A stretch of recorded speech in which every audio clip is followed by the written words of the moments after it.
What's up, movie crew? I guess I'm back, sort of. Today, I am seeing Scream VII. And I don't know how I feel about it. On one end, 5 and 6 were good. On the flip side, they are pretty much abandoning the previous script, or the actual follow-up to what we were getting. Paramount has been really crappy towards this one so far. And I think I saw the first trailer like a week ago. On top of that, they didn't do any like advanced screenings for the critics and stuff, which makes me feel like this movie is going to not be good. Anyway, I'm going to go in there, go see the movie, and I will come back and give you my thoughts on Scream VII.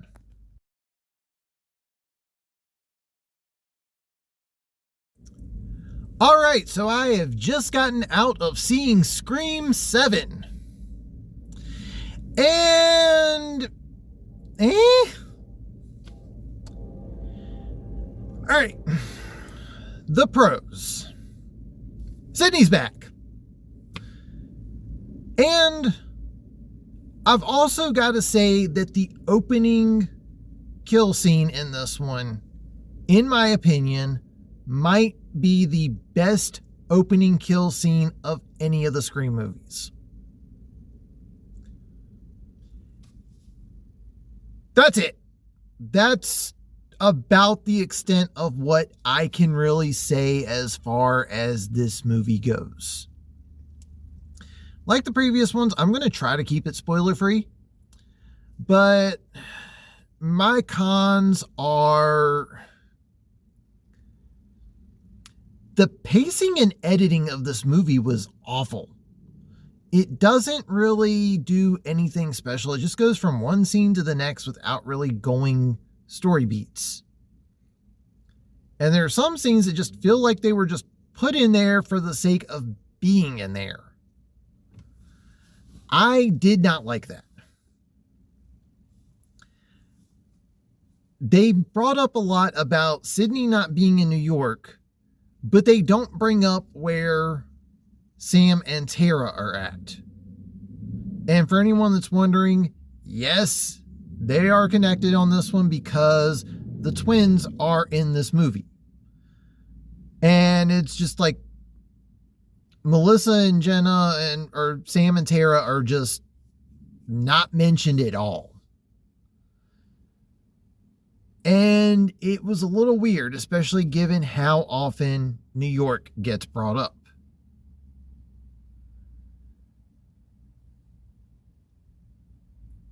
I'm not going to say the whole thing on Matthew Lillard being in the movie. I will say that one's more pro than con. I'll definitely say that. But overall, this movie is not good. Like, it's not... I'm one of those that doesn't like 3 and 4. There are things about this movie that are just as bad, if not worse than 3 and 4. But again, there are things in this movie that are better than 3 and 4. Keep in mind, this is coming from someone who doesn't like those. I know a lot of people have a slightly different viewpoint towards 4 now. And I don't know, there's just... I don't know what else to really say. I will probably buy the movie when the physical release comes out because I do own all the movies. Am I going to happily go back and watch this? Probably not.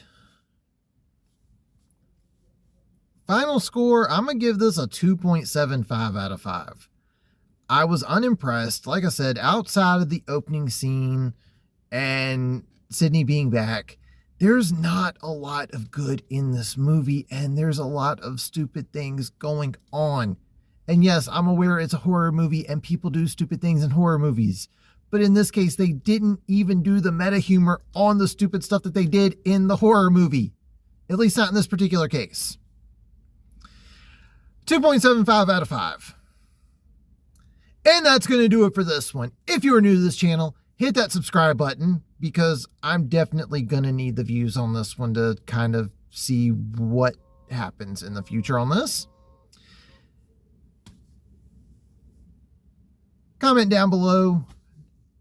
Have you seen Scream VII? Do you plan to see Scream VII? And if you've seen it, what are your thoughts? But that's going to do it for this one.